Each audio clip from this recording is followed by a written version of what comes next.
Notre santé à présent avec ce nouveau pavé dans la mare du professeur Philippe Even. Bonjour. Bonjour.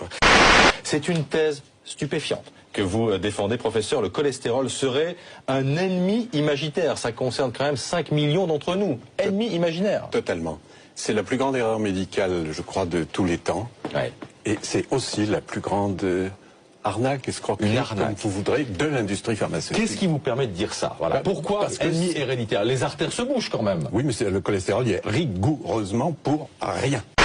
Le cholestérol, c'est bon pour la santé? Vous avez pas les... C'est pas que c'est bon, c'est indispensable pour nos fonctions essentielles, fonctions cérébrales, fonctions sexuelles, fonctions musculaires, fonctions cardiaques. Et en plus, le faire descendre très bas, ça crée des diabètes. Il y en a 400 000 aux États-Unis aujourd'hui, fabriqués par les statines.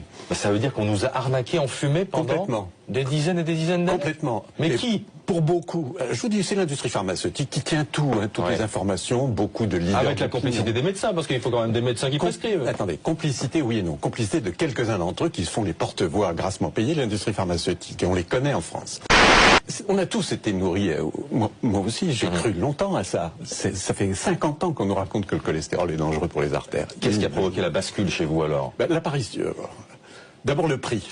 Je veux dire que la France gaspille plus de 2 milliards d'euros, presque la moitié de la dette de la sécurité sociale, plus que tout ce qu'elle dépense pour les handicapés, 3 fois ce qu'elle va ponctionner encore aux hôpitaux qui sont exsangues cette année, etc., pour des molécules qui ne font rien, comme on le sait maintenant, le cholestérol n'est pour rien, on le sait depuis 20 ans dans la maladie, les statines le diminuent, certes, avec des risques, mais sur les complications cardiaques, que les cardiologues prennent la peine de faire ce qu'ils n'ont jamais fait, de relire toutes les études qui ont été faites dans le détail, et ils s'apercevront de quoi?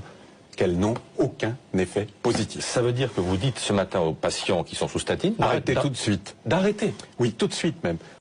Je vous répète, 300 milliards dépensés et gagnés par l'industrie pharmaceutique en 15 ans. Et je vous ai dit tout à l'heure ce que ça représente en France. Le gouvernement cherche quoi? 4 sous ici, 4 sous là. Il a 2 milliards sur la table. Qu'est-ce qu'il attend pour les dérembourser? Tout de suite.